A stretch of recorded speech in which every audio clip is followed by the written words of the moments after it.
ሰላም የናቢ ቲዩብ ተከታታዮች እንደምን አላችሁ? ዳግም ነኝ።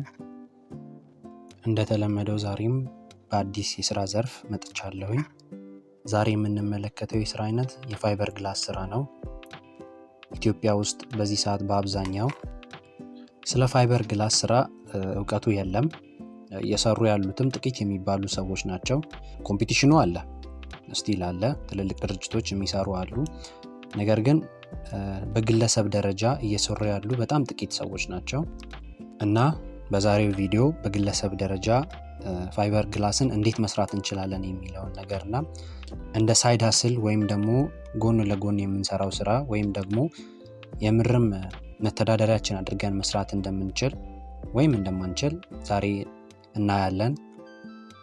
በዛሬው ቪዲዮአችን ስለ ፋይበር ግላስ ምን እንደሆነ፣ ፋይበር ግላስን የሚሰራው ምን አይነት ሰው ነው፣ ፋይበር ግላስ በሀገራችን ውስጥ መስራት እንችላለን ወይ፣ ፋይበር ግላስን እንደ ሳይድ ሃስል ወይም ደግሞ እንደ ዋና ገቢ ምንጫችን እንሰራበት እንችላለን ወይ፣ ፋይበር ግላስን ለመስራት የሚያስፈልጉን ግብአቶች ምንድን ናቸው፣ በእጃችን ነው ወይስ በማሽን ፋይበር ግላስን የምንሰራው፣ ምን ያክል ወጪንስ ያስወጣናል ስራውን ለመጀመር የሚለውን ነገር ዲቴይል እናያለን። የመጀመሪያው ጥያቄያችን የሚሆነው ፋይበር ግላስ ማለት ምን ማለት ነው? ፋይበር ግላስ ማለት የትኛውም አይነት ፋይበር ሪንፎርስድ የሆነ ፕላስቲክ ነው።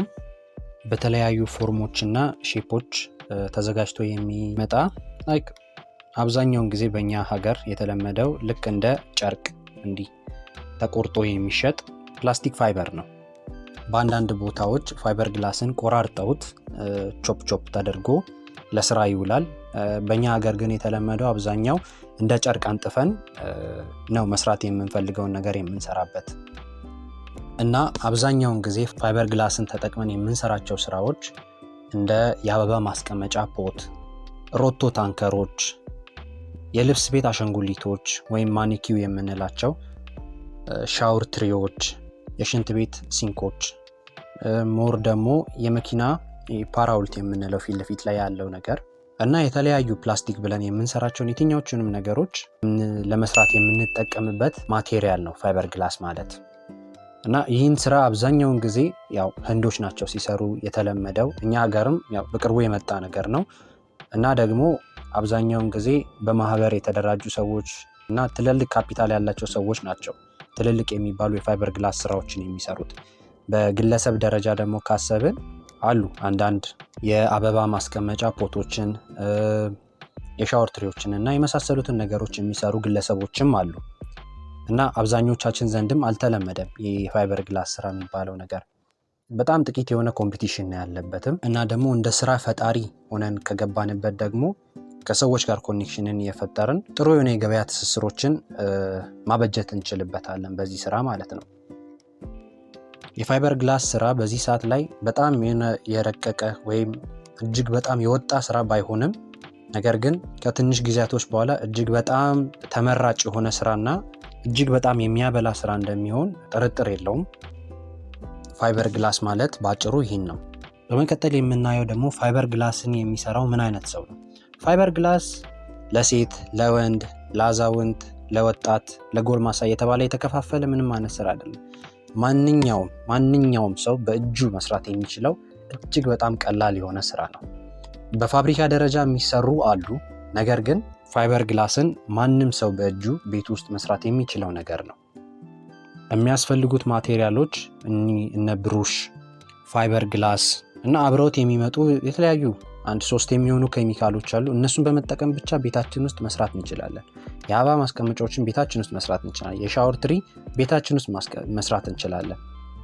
የሚያስፈልጉት ሞልዶቹ ናቸው። ሞልዶቹ ማለት ደግሞ አንድ ተሰርቶ የተቀመጠ አንድ ማቴሪያል ብቻ ነው የሚያስፈልገን። አሁን ለምሳሌ የአበባ ማስቀመጫ መስራት ከፈለግን አንድ የተሰራ ኦሬዲ ተሰርቶ ያለቀ አንድ የአበባ ማስቀመጫ ካለ ያንን አበባ ማስቀመጫ በመጠቀም የሱ አይነት በብዙ ሺህ የሚቆጠሩትን መስራት እንችላለን።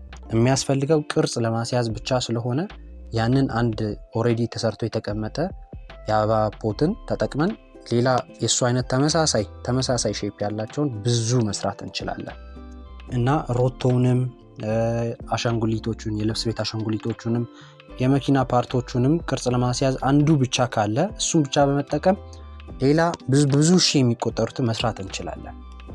ማቆሚያ የለውም። እና ፋይበር ግላስን ለመስራት ማንም ሰው የእድሜ ገደብ የለውም። ፋይበር ግላስን ማንኛውም ሰው መስራት የሚችለው ስራ ነው። መመልከት እና የሚሰራ እጅ ያለው ሰው ማንም ሰው መስራት የሚችለው አይነት ስራ ነው። እጅግ በጣም ቀላል የሆነ ስኪልን የማይፈልግ ስራ ነው። ያው የምትሰሩትን ነገር ማወቅ ብቻ ነው የሚጠበቅባችሁ።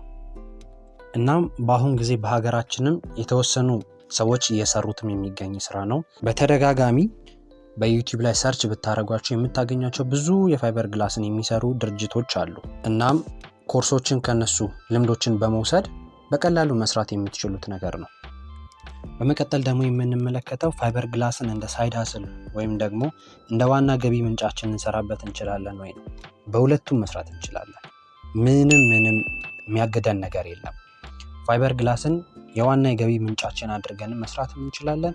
እንደ የጎን ለጎን ስራ አድርገን መውሰድ እንችላለን።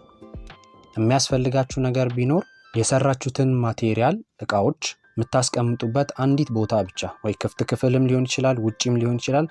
ብቻ ለእናንተ በተመቻችሁ ቦታ ላይ የማይበላሽበት የማይሰበርበት አንድ ቦታ ካገኛችሁ እዛ ማስቀመጥ፣ በቃ እየሰራችሁ እዛ ማውጣት ነው።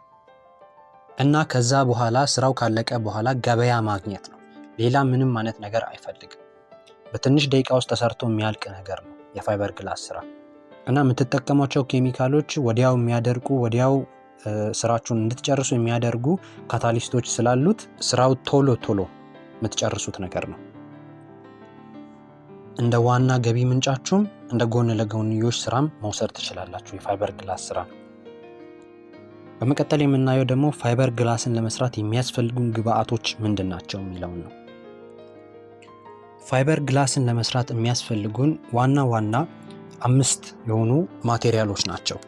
አንደኛው ኦብቪየስሊ ፋይበር ግላስ ያስፈልገናል። እኛ ሀገር የተለመደው እንዲህ በጨርቅ መልክና ተጠቅልሎ የሚሸጠው ነው፣ እሱ ያስፈልገናል። ሁለተኛው ማቴሪያላችን የሚሆነው ደግሞ ጄል ኮት ይባላል። ጄል ኮት ማለት የሰራነው ፕሮዳክት አውተር ሌየሩ ጠንካራ እንዲሆንና ከውሃና ከፀሐይ ብርሃን መቋቋም የሚችል የሚያደርግልን ማቴሪያል ነው ማለት ነው። እና ደግሞ ለሰራነው ፕሮዳክት የውጭው ቦዲው ስሙዝ የሆነ ቴክስቸር እንዲኖረው የሚያደርግልን ማቴሪያል ነው። ሶስተኛው ደግሞ ካታሊስት ይባላል። ካታሊስት የሚባለውን ነገር የምንጠቀመው ከጄል ኮት ጋር አንድ ላይ ቀላቅለን ሲሆን የሰራነው ፕሮዳክት ቶሎ እንዲደርቅልን የሚያፋጥን ኬሚካል ነው። እና ስንጠቀመው ካታሊስቱን ስንጠቀመው በ10 ደቂቃ ውስጥ የሰራነው ፕሮዳክት ቶሎ ደርቆልን ከሞልዱ ላይ እንድናላቅቀው ያደርግልናል ማለት ነው። አራተኛው ደግሞ ፒቪኤ የሚባል ኬሚካል ሲሆን ሞልዳችን ላይ አስቀድመን የምንጠቀመው ኬሚካል ነው። ማለትም የሰራነው ፕሮዳክታችን ከሞልዱ እንዲላቀቅልን የሚያደርግልን ኬሚካል ነው።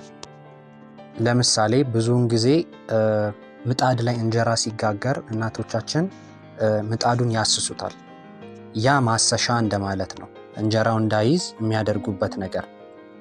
ልክ እንደዛውም ሁሉ ሞልዱ ላይ የምንቀባው ኬሚካል ፒቪኤ ይባላል ማለት ነው። ፕሮዳክታችንን ሰርተን ጨርሰን ስንነቅለው ሳያስቸግረን ወዲያው እንዲላቀቅልን የሚያደርግልን ኬሚካል ነው። አምስተኛው እና ደግሞ ሌላኛው ዋና ማቴሪያላችን የሚሆነው ሪዘን የሚባል ኬሚካል ነው። ይህ ማቴሪያል ፋይበር ግላሱን ካነጠፍን በኋላ እየጨቀጨቅን የምንቀባው ኬሚካል ነው እና ይህንንም ኬሚካል ስንቀላቅለው ከካታሊስቱ ጋር አንድ ላይ አድርገን ነው የምንጠቀመው። ምክንያቱም ቅድም እንዳልኳችሁ ካታሊስቱ ሃርድነር ነው። ሃርድነር ማለት ደግሞ የሰራነው ፕሮዳክት በቶሎ እንዲደርቅልን የሚያደርግልን ነገር ነው እና ይህን ሪዘን ስንጠቀም ደግሞ ከካታሊስቱ ጋር ቀላቅለ ነው ፋይበር ግላሳችን ላይ እየጨቀጨቅን እንቀባዋለን በብሩሽ። እና ደግሞ አብሮትም መቀመሚያ መጠቀም እንችላለን። መቀመሚያ ሲባል ደግሞ ከለር ማለት ነው። የተለያዩ አይነት ከለሮችን ለምንሰራው ፕሮዳክት መጠቀም እንችላለን።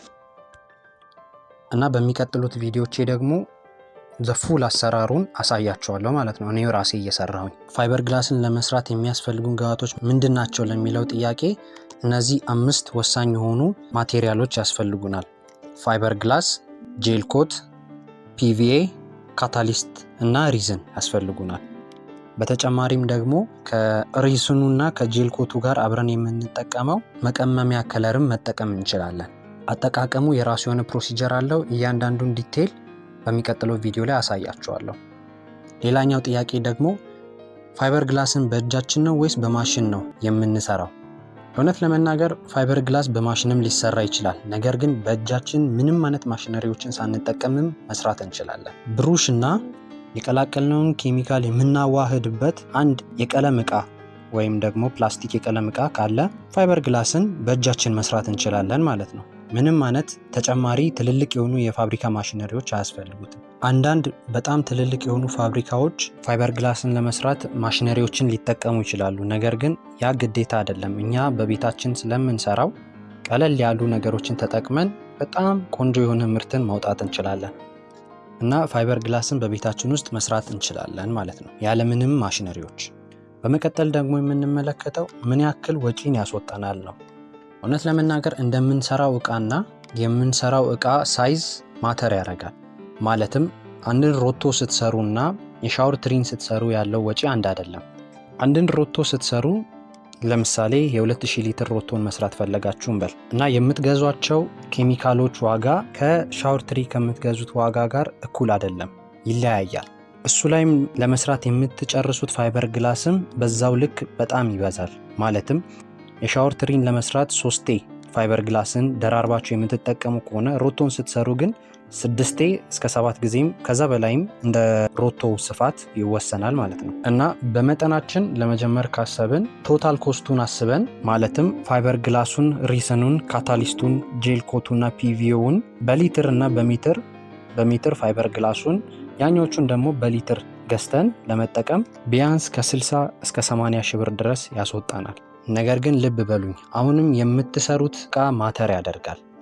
ወጪያችሁን እንዳለ ኮንሲደር ማድረግ ያለባችሁ የምትሰሩት ዕቃ ላይ ነው። በትንሹ ለመስራት የምታስቡ ከሆነ ቀለል ባሉ ስራዎች መጀመር ነው ያለባችሁ። ለምሳሌ በፍላወር ፖቱ፣ በሻወር ትሪው፣ በአሻንጉሊቶቹ መስራት መጀመር ትችላላችሁ።